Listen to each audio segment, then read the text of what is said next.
What is up, you beautiful people, and welcome back to another Direct Strike Weekly Brawl. Let's go. Today's Brawl, or this week's Brawl, we're joined here by Wasp and Pandatipus here. And it looks like we have Synergy, Bountiful, and Stockpile. Here we go, boys. Let's go. I'm going to summon a few queens here, and then we'll go from there. I have half of mine not to do a tier list, but I think I'm going to do a tier list anyways because tier list is fun. Oh, we got lots of healing here. We got lots of tankiness coming out here. Well, that's good. I'm going to get the biomechanical transfusion so I can actually heal. Man, without kitchen sink, there's like no buildings now. That kind of hits different. Oh no. Han and Horner, Tychus. Oh, and the Haka. That's going to be tough. We got some big lag here coming in. What the... What the... Why though? Why though? Whomst did this? Whomst did this? Alright, well, I guess we'll just have to live with it, boys. We'll just have to live with it. Han and Horner's probably gonna do some sort of disgusting transition. Try to ping and hit Task Manager, Lamau. I think I'm gonna go for Ravagers. I think. Because Ravagers will be good against most of what comes out anyways, so that's fine. Pandatipus here coming in with a lot of Rainer medics to do that support action. Also because it's Bountiful, you probably want to be auto-gassing. I think Synergy with Bountiful just is a lot more fun. Because Synergy makes everything cost a lot of money, and we also spawn at the same time, so I didn't really explain that part. And then Stockpile makes us start off with more resources, or just more minerals to start, which is why I was able to put down 3 queens while having them cost more, you know. So let's get the bloated bile ducts here. Okay. I can drop out men here. Our wave's tankiness is really not going to be that great, because we're against some giga damage dealers here. AKA Tychus and Han and Horner. Han and Horner is pretty good against Abathur. Most things Abathur can summon, at least. Because Abathur's mostly armored ground. But we should still be okay here for the early game. We got some Mirages coming out here. Actually, Mirages are the perfect counter to Han and Horner. Unless there's Wraiths. But then if there's Wraiths, I think I can beat them with... what can I beat them with? Devours, maybe? Actually, I don't know. Actually, no. I think Pandatipus can beat the Wraiths with Vikings.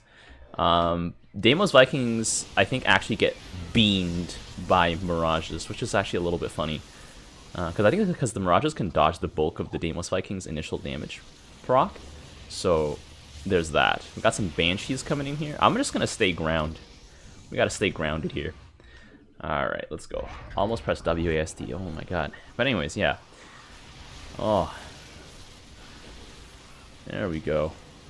Ravager here going down. Our medic squad with no targets to heal.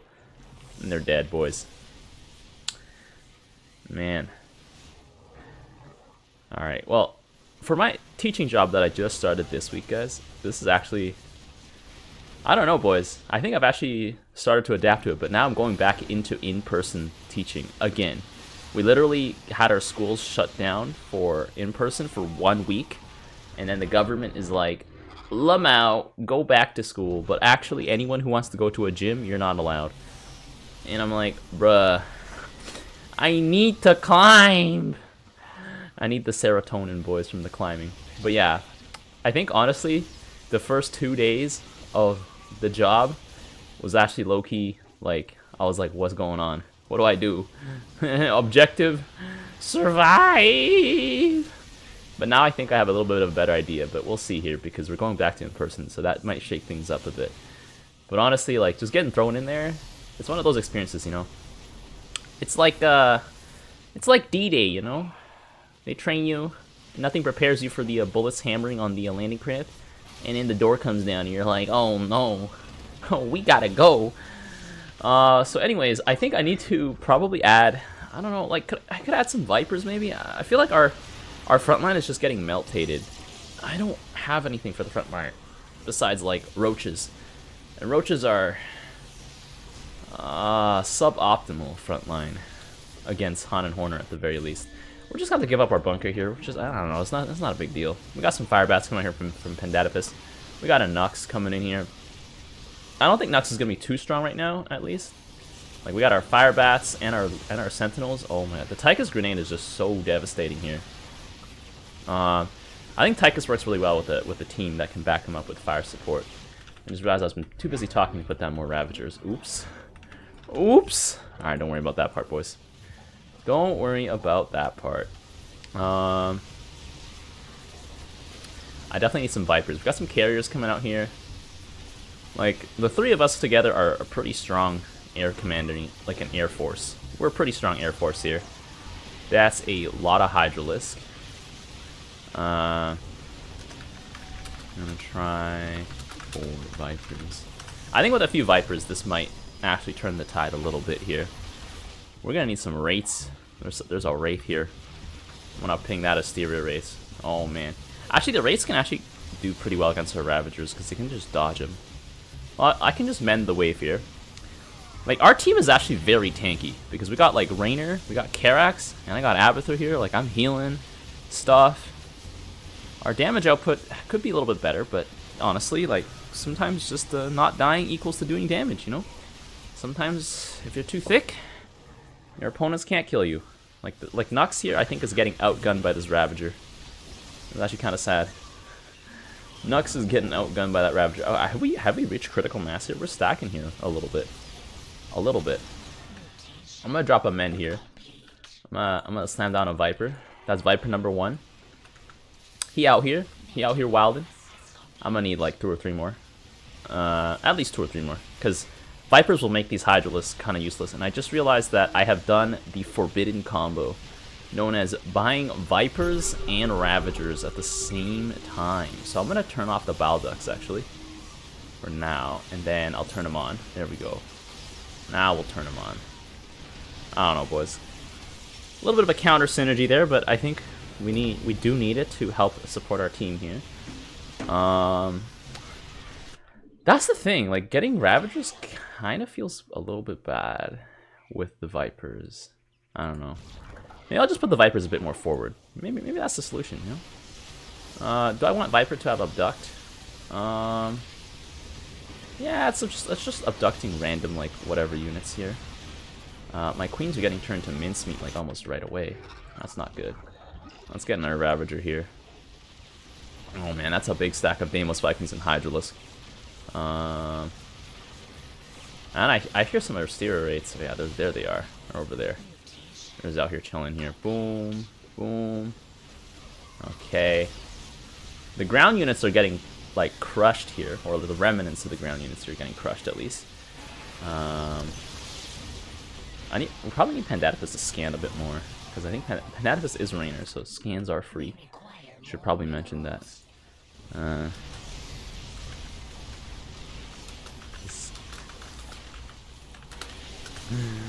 gonna scan every wave, boys. You gotta scan for those pesky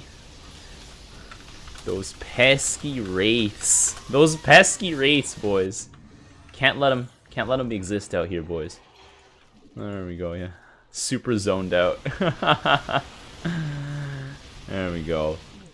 I mean, it happens, man. It happens. Like, this morning, I was like, man, I don't have to wake up at 6 AM to prepare stuff today. I'm just gonna pass out. But also, I was trying to, like, read stories and everything for my other Spooky Stories channel. So there was also that, too. I'm gonna drop a Mend over here. I'm trying to stockpile some stories, but I just know it's gonna get hella busy once we get in there. Once we get into in-person here. I feel like I could contribute to the front line a little bit, but oh my god, my Brutalist costs $5 million, and it gets eaten. It's just a bad time combination here. Oh, a little bit of both here. Oh yeah, you know what? I think I gotta turn off the bow. Should I turn off the bow blast? I feel like the Vipers are forward enough that, like, I don't know. Actually, I think I just gotta turn off Abduct. Cause like Abduct is like seemingly harmless, but I think it causes the Ravagers to be like, oh my god, there's a guy there! I'm gonna blast him! And then they miss because the guy's flying. So, yeah. But I think it's fine if they have, yeah, like the Ravagers are far back enough that the Vipers cause the enemy units to run forward. And then the Ravagers are like, oh look, we have targets, and then they just blast them. The only issue we have is that like our front line is just really vulnerable to AoE. So while Rainer Medics and Fire Bats are hella good, they're a little bit weak to the clump attack AoE damage here that's going on. Okay, we gotta, there we go. My Viper's Parasitic Bomb here, not gonna be the strongest against these Deimos Vikings. I don't want to max. Could I max Hydralisk? I'm not Hydralisk. I wish I had Hydralisk. Could I max Mutas? I think it's too late to max Mutas. Mutas require too much of a commitment. Man, I need something to deal with all these Hydralisks though. Like, God help me. Actually, I think the Vipers are doing a good job. They're causing the Hydralisk to walk in and then die. I don't want to build Devours into Deimos Vikings, because I know Devours will just get crushed by Deimos Vikings. They don't stand a chance. I think I'm just going to keep spamming Ravs. I think that's probably my best bet. Because I think if I wanted to go Mutalisk to counter Deimos Vikings, I would have had to gone Mutalisk like at least 6 waves ago. Or like 6 minutes ago, probably. And there's a Tychus here, so it's highly unadvisable to go Mutalisk. So I think we're just going to stick to our guns and ride it out, boys. Stick to your guns and ride it out. That's the best. That's all we got here, boys.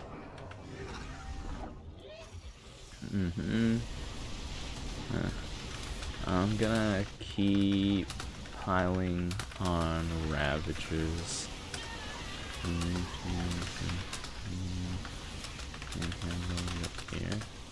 I think the air is like these ones. I'm just gonna keep piling Ravagers because Ravagers are quite versatile. There we go. So Pandadipus here is gonna get some Vikings here, so that'll be good. Because the thing is, like, Rainer Vikings can fight Deimos Vikings decently.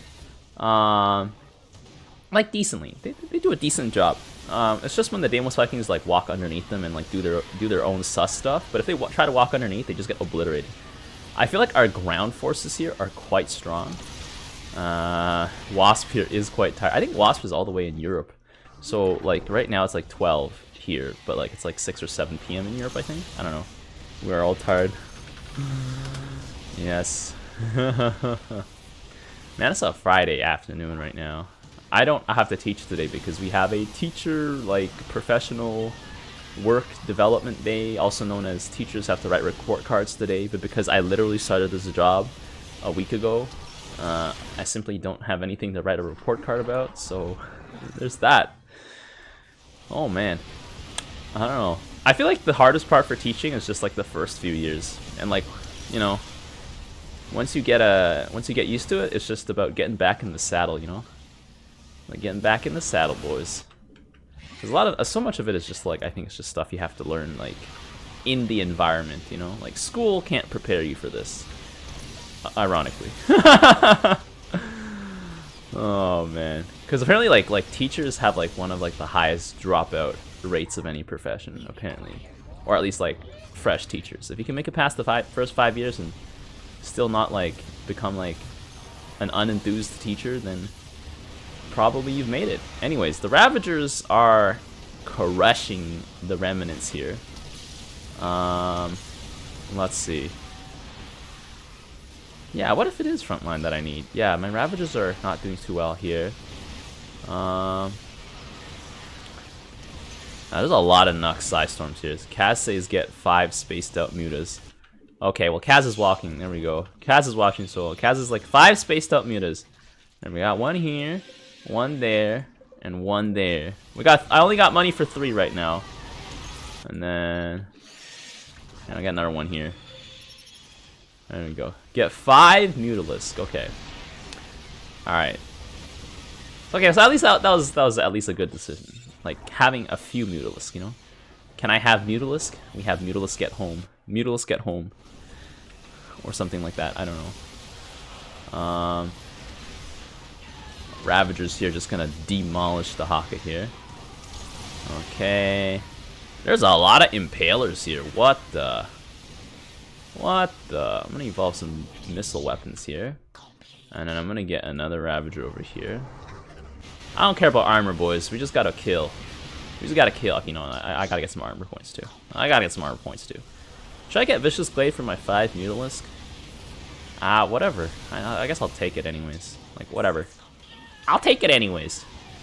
A little bit of extra damage is better. I think because the Mutalisks are good as, like, Mutalisks are essentially the Sentinels or the Zealots of air units.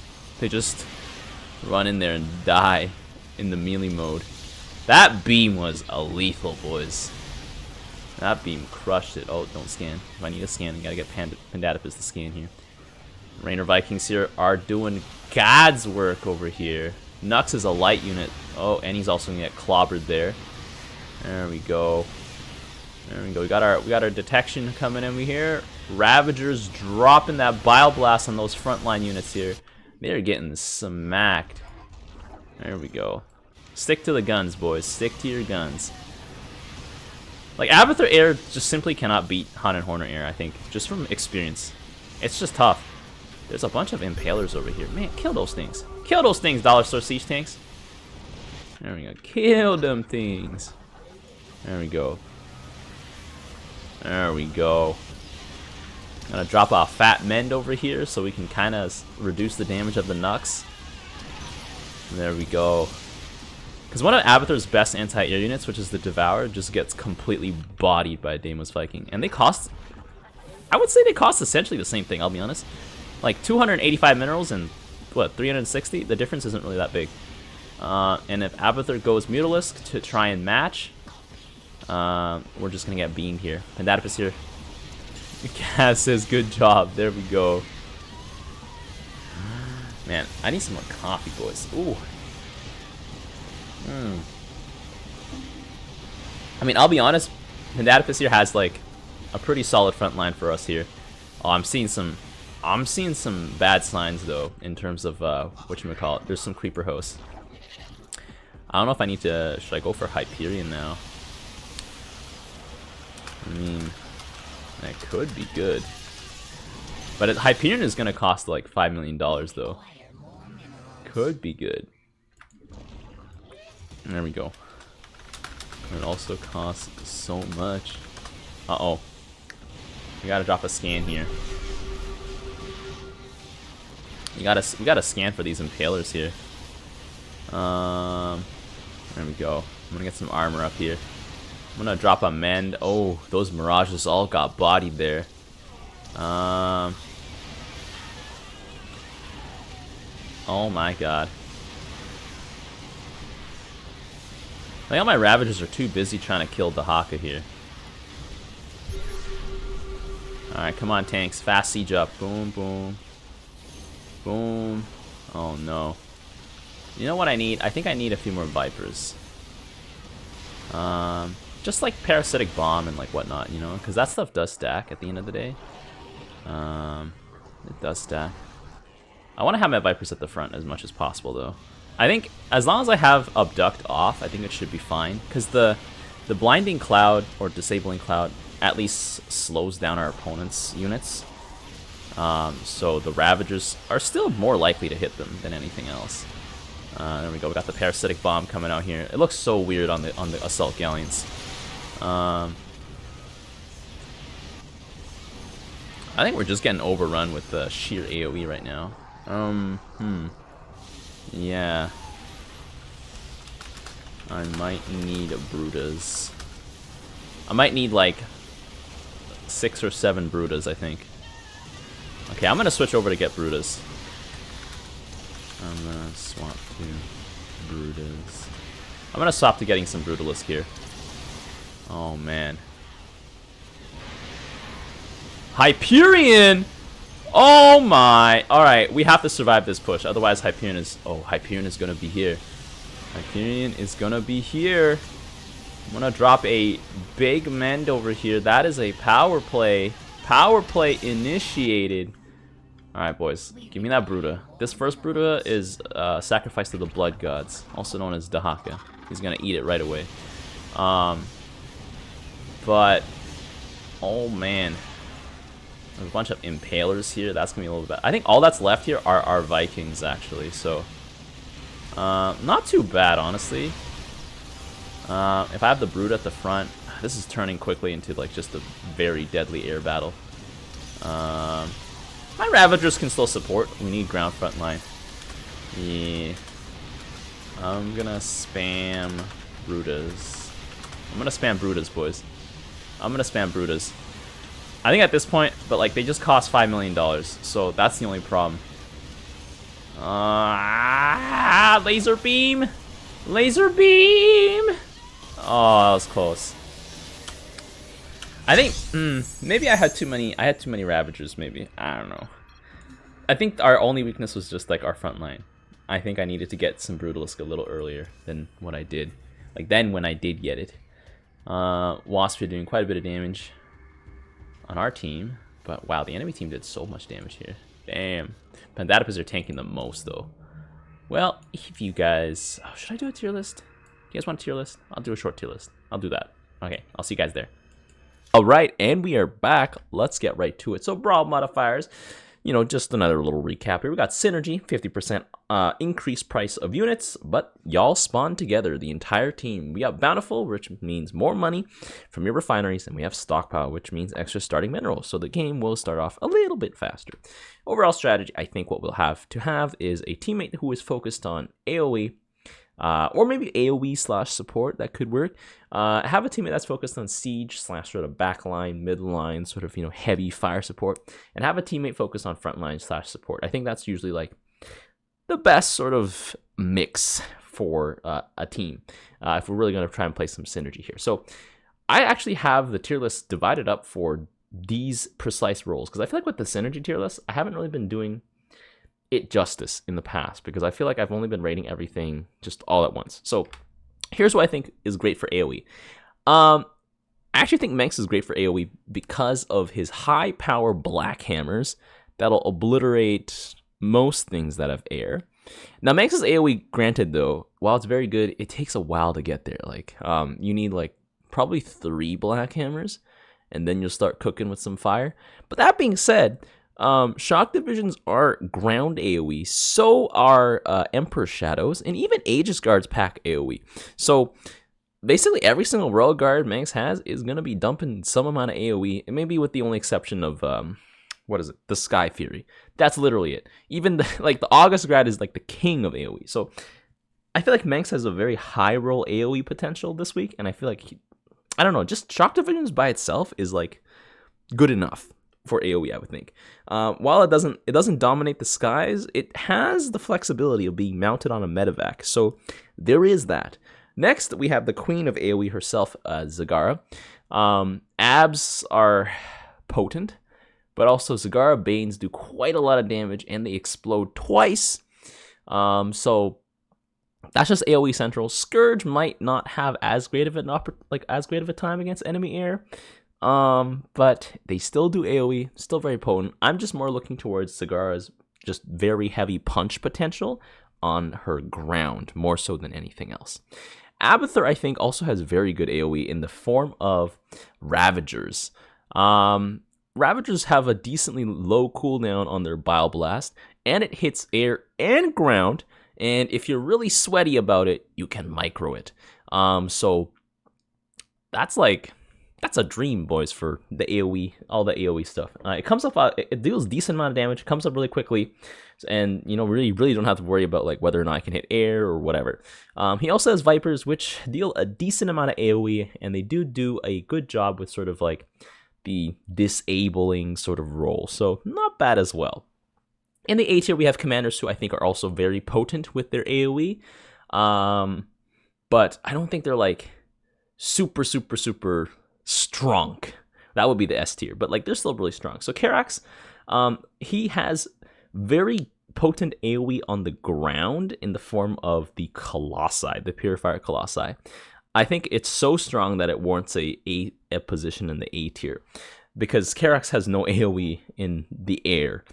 He also has his Orbital Beacon, which is like It's a little bit AoE, better than nothing, but we're not really counting that. I'm thinking Karax Colossi for ground AoE is like unmatched, I would say, by anything. I don't know, especially if the AoE is trying to hit particulate units. So yeah, he also has the beam, which is a very powerful 4-minute use. Is it 4-minute use? I think it's 4-minute use. Area of effect of just crush everything. Next we have Artanis, who has probably like one of the kits with like the most AoE available. You have Archons. Probably won't want to buy Archons because they're kind of pricey, but you have High Templar. You have Spinning Zealots, which are like really cheap frontline AoE that can deal with enemy frontline decently well. You also have Reavers, which will completely collapse anything that's a ground unit. So that's that. So Artanis' AoE potential is very high, but it's also kind of pricey. But at the end of the day, Manx is also in the S tier, so I think Artanis deserves the A here for AoE as well. I actually want to say Raynor, I think, has very good AoE in air and ground, but it's like exclusively air or exclusively ground. That's the only problem that I think Raynor has, which keeps him in the A tier. What I mean by that is you can max Vikings, and you'll have AoE in the air, or you can max like Siege Tank Firebat, and you'll have AoE on the ground. But you can't have it both at the same time. I feel like the commanders in the S tier can do it both at the same time, and they can do it really well. So I think that's sort of my criteria when I was thinking about it. Stukov, jumpy boys from the exploding tanks, or I mean not exploding, infested tanks, or also just jumpy boys by themselves. Perfect AoE. You got enough money, APOC. Well, actually, that's a pretty late game thing. That's like an if and or possibility. APOC is AoE, kind of. Liberators, infested libs are wonderful against units that have between like 200 health or less, and like to clump that fly. Anything more, infested libs kind of struggle against, but honestly, that's still pretty good. I don't really want to rank Stukov any higher than this because his air AoE potential is not as strong, I would say, as the other commanders that I have in S, but he's definitely no slouch, so Stukov's pretty good too. Now, I have Tychus here in the A tier as well for AoE because he does do quite a lot if you go for the Implosion Grenade upgrade on Tychus, as well as Nux and his Psy Storms. The only problem is you really have to invest into it, so you can't have anything else. But if you do invest into it, it's pretty strong. That, you also have Sirius. Sirius's detonators. If you really need AoE on the ground, like you're getting run over by a bunch of melee units, that could work really well too. But it's just really pricey. So that's why, I don't know. I feel with Tychus, because you offer less bodies into the fight, your bodies have to count for more, you know? So that's one of the main weaknesses I see in Tychus. In the B tier, we have commanders who do a decent job with the AoE, I think, in some areas, but they're kind of just lacking elsewhere. So, for example, the Haka, I think, has very potent AoE on the ground with, like, Creeper Host, Ultralisk Auto Attack, like when he charges an AoE. But I mostly think of the Creeper Host. Creeper Host, however, can get, like, single-handedly shut down if you buy the Aerial Burst Sack and your opponent has a lot of Mutalisk or something like that. They are not that great against that. But, also, Creeper Hosts take a long time to really get going. They're not, you know, the same thing as Stukov tanks, which, you know, just keep on blasting really quickly. So, I don't know, the AoE's not that great. The Haka's Flame Breath does exist, but it only, like, comes into existence after, like, the 10-minute mark. So, yeah, I don't know. It's a little bit of a struggle at in the beginnings. But he does have enough AoE where it counts. Like, Igniters are pretty good against, like, whatever fodder frontline units that you'll encounter, so not all too bad.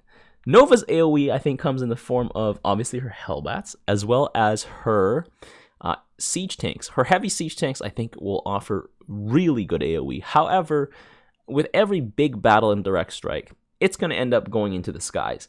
Nova's air AoE, unless it's to kill a bunch of Mutalisk, it really isn't that great, because it's on a unit that costs, like, almost 800 minerals this brawl. That does, like, 3 damage. So, yeah, that's a big blind spot that Nova has, and it's a meaningful weakness, I guess. I don't know. Phoenix has very powerful anti-ground capabilities. He has Warbringer, he has Clolarian, he has Disruptors. So the only thing holding him back is the fact that his air units kind of suck and have no AoE. Like Phoenix's AoE on the ground is pretty substantial as well. So the only thing I think holding him back from being anything higher is that his air units just, I don't know, he doesn't have anything. And I don't know, not as good as his AoE is not as good or not as consistent on the ground as Karak's, I would say, because the regular Colossi, like they don't set the ground on fire. Still potent. So yeah. And next in the B tier we have Swan. Swan's AoE I think exists in the form of his Hellbats, which are gonna be super squishy. His Siege Tanks, which I think you'll probably just want to buy like straight off the bat, and his Thors, which less AoE damage and more of just like CC, I'll be honest, because unless they're hitting the unit in the center, I don't think the unit receives full damage. And 200 damage doesn't really count for much. Like, yeah, you'll probably kill some Marauders and like Zealots, but Immortal's just gonna laugh at you. I don't know, something like that. Ultras will definitely laugh at you.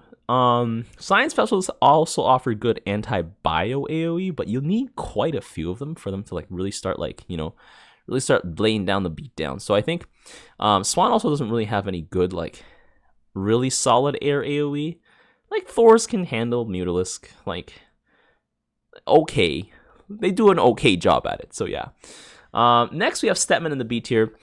I think Stetman actually has better air AoE than ground AoE. Stetman's Banelings do a lot of damage on impact, but the exploding radius usually isn't too big because they tend to just jump on the first thing they see, and this week, there's going to be a lot of first things they see, so, like, yeah, it might devastate the front line a little bit, but that's about it. Like, Lurkers cost way too much, like 562 minerals for Focus Strike Algorithm, which is, like, pretty good against heroes if the Lurker doesn't die, and pretty, like, mediocre overall against anything else that doesn't have more than, like, 300 HP. However, I think Stetman's saving grace is actually his Corruptors. His Corruptors will obliterate anything that is a Mutalisk, a Phoenix, a Mirage, maybe even Scouts. I don't know. Actually, probably not Scouts. But yeah, like if you have a Mutalisk problem, Stetman will clean it up. And Gary offers decent amounts of AoE as well. Super Gary will definitely give you a lot of AoE. But it's not like sustainable AoE. And the sustainable AoE that he does have is also still kind of not sustainable because the Lurkers cast an ability to do that AoE. So it's like, eh. Now, Haunted Horner's AoE exists in the form of the Hellbats, which is, whatever. There's AoE Fear, which is pretty good. But I think Widow Mines, I don't know how I feel about Widow Mines, boys. Widow Mines, if they have time to dig in, they are like an absolute menace. They will destroy air and ground units alike. If they don't have enough time to dig in and your opponents have a bunch of air units, well, they're just gonna laugh at your Widow Mines because the Widow Mines Retribution, like Death Blast, I don't think it does AoE damage, first of all. Second of all, it will look like it hit the air unit, but it will do no damage because it cannot damage air type units. So, yeah. I don't know. That's why I have Haunted Horner B tier. Now in the C tier, we have commanders who, well, they have AoE if they really need to get it, but I don't think it's gonna be that great. So Alarak, he does pack a bit of AoE on himself, but Alarak is most likely going to get one shot this week, unless you buy a bunch of chicken nuggets, but then, you know, you're spending money on chicken nuggets instead of buying actual damage units. Ascendant Orbs are going to be not worth it probably most of the time because you have to feed chicken nuggets to it, and that thing is really pricey. I don't know, like, the Void Rays do AoE, but it's unless it's against armored units, and not that great. You need a lot of them as well. It's like a bigger Mutalisk, and kind of worse as well because it's armored. Vanguards do an okay job, but, you know, they get run over by most things. So yeah, I think Alarak, you know, he can do it, but he needs a lot of help. Kerrigan's only AoE source, well, actually, no, that's a lie. She has like 2 or 3. But, like, I think probably her best one would be, like, her Mutalisk, actually. I don't know if Kerrigan, I don't really believe in Kerrigan Lurkers this week, but maybe I'm wrong for that. Ultralisk AoE is like, I don't know, I guess it's AoE, I don't know, maybe it is. But I think Mutalisk AoE has some potential until your opponents get splash damage in the air, which was probably going to take, like, 2 minutes. So, yeah. Yeah. And then finally in the D tier, we have Warzone. Warzone's AoE, I don't know, doesn't really exist. Like, I guess Dark Templar are considered AoE. Not really AoE, like their ability, their blink is going to hit multiple targets. So, It's the closest thing she's got on the ground. She can confuse your opponents, which sort of rely on her opponents hitting each other, which works great if they also have AoE, so they hit themselves. But yeah, that's it. Like, unless you're against a bunch of like light flyers that clump, Corsairs are gonna be no help. So that's who I think, how people rank up for this week in the AoE department. Let's go on to the siege/backline department. So unsurprisingly, Manx is gonna be up in there in the siege and backline department because shock divisions, and black hammers. Wow, the same units we talked about before. And on top of that, Manx has his Earth Splitter, which is like anti-siege, like anti-enemy siege most of the time. So there's that. Bam. Now, Stukov, I think, is going to do wonderfully because of his infested tanks. They're just going to generate value, deal damage, everything. Magnificent. I think, I don't know, there's nothing bad to say about it. Alexander's an okay kind of siege unit. Kind of pricey, though, but, he's okay. Alarak, I think you wouldn't be surprised with his siege abilities. Just, Wrathwalkers and to the moon. Wrathwalker's gigantic range and huge damage. Really just take it away. So yeah, I don't know. I don't think anyone can really contest that too well. Now, next in the A tier, we have literally all the other Terran commanders except for Tychus. So, Han and Horner's siege involves sorry, I'm pulling a blank right now. How did Han and Horner end up here? Han and Horner ended up here for a reason. Is it Galleons? Is that why I have in terms of backline siege? Hold on, guys. I'm gonna come back here. All right, guys, I fixed it. Yeah, I don't know what I was doing. I guess I just forgot to change it. So, anyways, as I was saying, we have Nova, Swan, and Raynor in the siege department for A tier. So I'm thinking Nova's pretty good for the siege department here because of her heavy siege tanks. Also, Raid Liberators get an honorable mention here because they're also pretty good. They're like kind of like Wrathwalkers, but not like nearly as good because they can't turn that big cannon on the air units. So unfortunate. Swan's siege tanks with the Maelstrom rounds, not gonna be a surprise to anyone as well that they're just gonna crush it. And we have Raynor. I would say actually Raynor's Vikings do a better job at siege, in the sense that like they prevent enemy air units from existing. Raynor's Dollar Store tanks, though, like, if you really need to get them, I guess you can. So, yeah. In the B tier, we have commanders who do a decent job at siege / backline. It's like a decent job. It's not, like, overwhelming, but it's also not too bad. So, with Phoenix, I think you'll probably want backline in form of carriers, because those guys do quite a bit of damage to most things, unless they have high armor, so that's a little bit oops. Or Colossi could do a good job as well, because they've got decent range. They do AoE. Not a lot of damage per shot, but they make up for it by, sheer numbers and how fast they attack. So there's that. Karax, kind of same reason. Karax Colossus, though, do a lot more AoE, so like the siege potential is a little bit better, but that's about it. Karax carriers, you probably don't want to buy them. They're so expensive. Not worth the time. I don't think they are. So yeah. Artanis has two really good siege options. Well, two okay siege options. Reavers run out of ammo, which is, oof. So that holds them back a little bit. And Tempests don't do AoE, and that holds them back quite a lot this week. So I think Artanis is the B tier here for siege. Dahaka's siege includes Swarm Host, yeah, Creeper Hosts, as well as Impalers. I think if you really want hardcore siege, you'll probably go in the direction of Impalers. Not Impalers. Oh, did I just say Impalers? Oh my god. I'm sleep deprived right now, guys. I meant Creeper Hosts. You'll probably go in the direction of Creeper Hosts if you want hardcore AoE siege. Those guys take a long time to ramp up, but when they do ramp up, they're going to hurt. So in the initial, Dahaka is going to probably be a little bit further behind, but he'll probably eventually catch up, I think, probably to somewhere like A or S tier, I would say. But he'll take time. That's the only reason why I put him in the B tier. He's not immediate. For Abathur Siege is probably just going to take the form of Swarm Hosts. It's not really siege, more so like just constantly generating something to be annoying. and to deal damage. That's it. Guardians are terrible. They're like weaker Tempests that can't attack enemy air units. So, yeah. Vorazun's Siege involves Void Rays, which can or cannot be good, in the sense that if they're hitting a bunch of Marines, then, well, that's it. You gotta say goodbye to those Void Rays. But they do have a decent amount of range, so like if you really need them to, I guess, be an anti-armor, long-range, kind of invisible kind of thing, it's not the worst.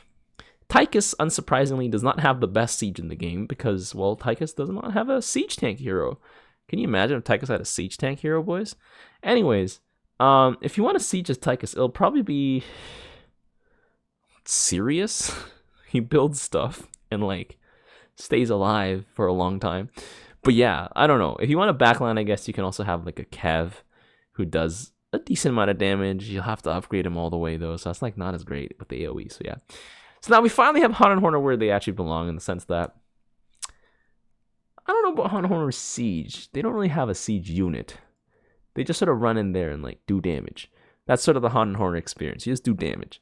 Assault Galleons you're probably not going to want to buy because it's literally just carriers, but more expensive and more dubious. I don't know.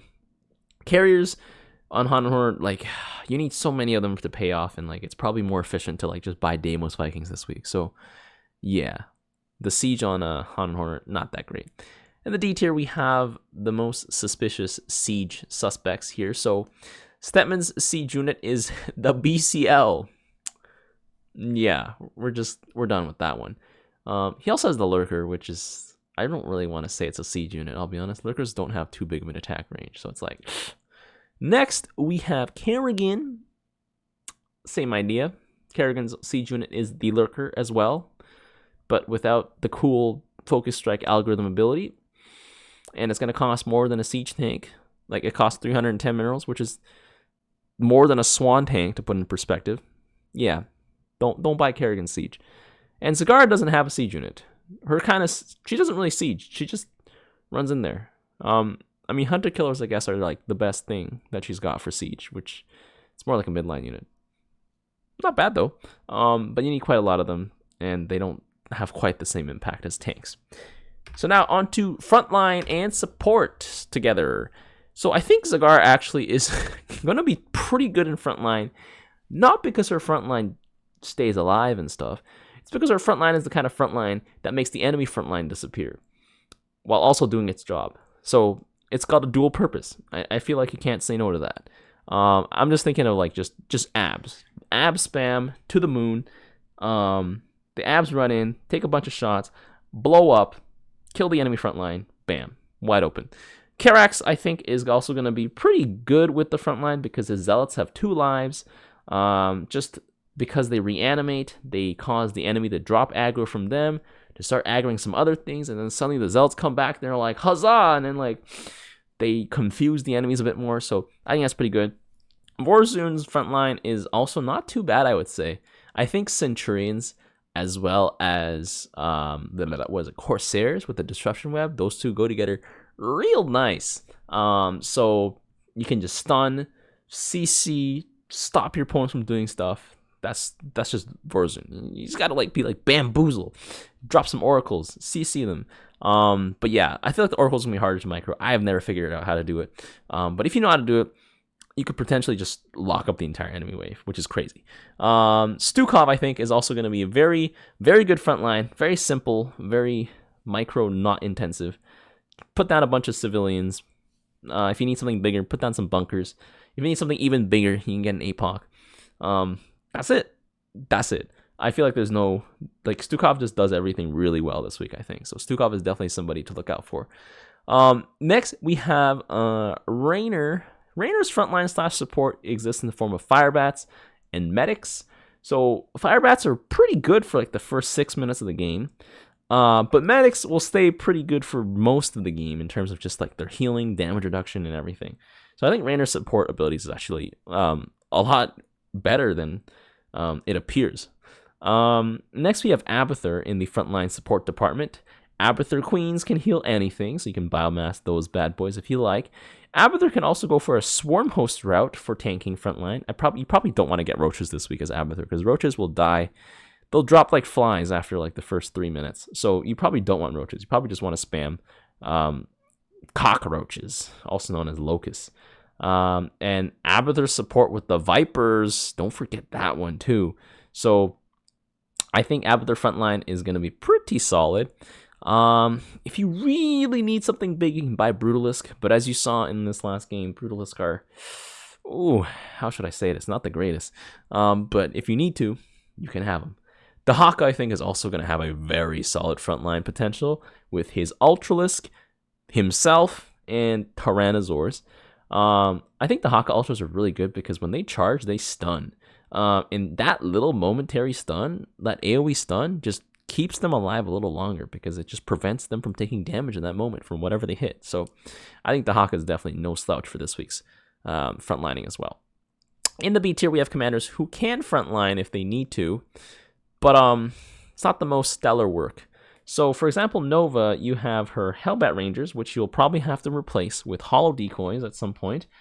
But you're probably better off using Nova as a Siege Commander because, I don't know about you guys, but Hollow Decoys are just one very expensive Ultralisk without AoE. And that, to me, is not good. Alarak can do a good job at frontlining, but you have to just buy lots of chicken nuggets, which means you're not buying Wrathwalkers, which means your team's not getting the firepower that Alarak can pack, so it's kind of a bit of a waste. So there's that. Stepman Ultralisk, very expensive, but also pretty strong if you can get a lot of them. And if you micro them, you might be able to take Stepman up to the A tier, I'll be honest. But there's that. Also, I forgot to mention, Alarak has Havocs. So I don't think Havocs alone would warrant like a higher tier. But yeah, the Havoc support is pretty strong. Nova's Ravens are, I don't know, they're not that great. They only have one ability. I think what makes them great is their co-op ability to cast their abilities 3 times. But in Direct Strike, that might just be too strong because you can just spam Ravens and they'll spam railgun turrets. So yeah. Tychus's support / frontline ability, I think, is not too bad. Nikara can just keep a wave alive a little longer, but I have my eyes on the idea of Boswell just AoE stunning everything. Now, that being said, air units are going to be a problem. You'll probably, ironically, I think Sirius is probably the best unit to go to this week. To just like, if you're going in blind, I feel like if you just buy a Sirius, like, you can't go wrong. Because he can stun and CC.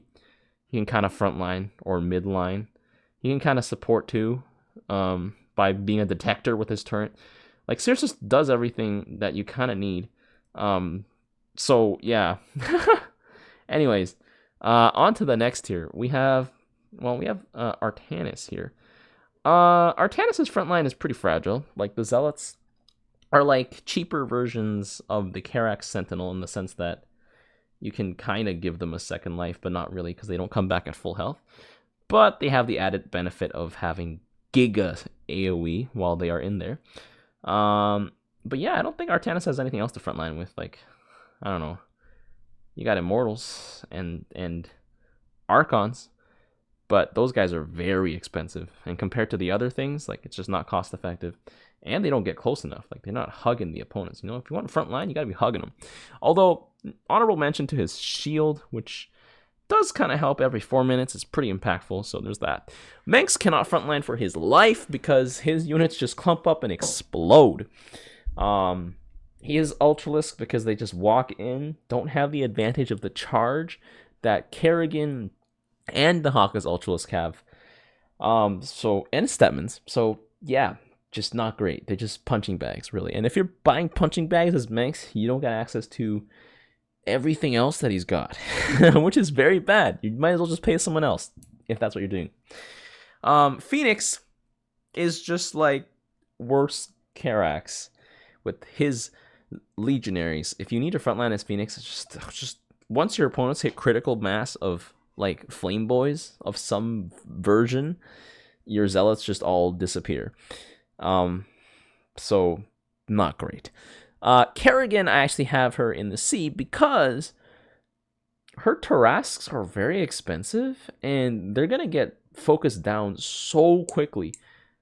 Like, unless you can somehow survive hanging there and get like a full like row, like 9 of them, you're probably gonna be in deep water for quite a long time. So yeah, if you can survive, they're not too bad. They're, like, if you're against a bunch of like particulate guys, they will eat them up. But that's usually not the case. Now in the D tier we have just I don't know, like these commanders I don't really think in Frontline this week at all. Support, Swan's support is Science Vessel, and Science Vessels cost $375. And I'll be honest, I'm gonna use those $375 to buy a Swan tank instead. I don't care about the defensive matrix. Like, there's 200 health in the grand scheme of things for one round. It's not a lot, right? I'd rather take that tank, which will probably dish out more than 200 damage before it dies, especially because your allies are probably protecting it. Swan Hellbats just suck. They die to anything, everything. Other Hellbats, Firebats, Ultralisk, you name it. Yeah, it's hopeless, boys. And Hot and Horror has kind of the same problem in the sense that Hot and Horror only has Hellbats to the front line. Like, they have nothing else to front line with. Like, they literally have no... I mean, I don't know. Deimos Vikings aren't meant to be a frontline unit. But, like, I guess, like... if you need to. But yeah, so here's what I think of, like, just, like, where everyone stands and the different roles they are. I'm thinking that probably Stukov is probably the most likely to be S tier for this week. Like, just a solid S tier, because he does everything in like a very good way. He doesn't suck in any department. I would keep my eye out for Zagara as well. I might have overrated Zagara here because her stuff does cost quite a lot. You don't start feeling it until like maybe 10 minutes. But once you start feeling it, oh man, you are feeling it, Mr. Krabs. So yeah, there we have it. If you guys enjoyed this tier list, be sure to let me know. I think we're gonna have our tier lists and like everything on Saturdays from now on, because I have started my teaching job. So there's that. So yeah, let me know what you guys think, and let me know if you guys think I missed something and, you know, other things. And this tier list has gone on for long enough. So I will see you in the next video. The tires. Let's light some fires. Need a light. They picked the wrong fight.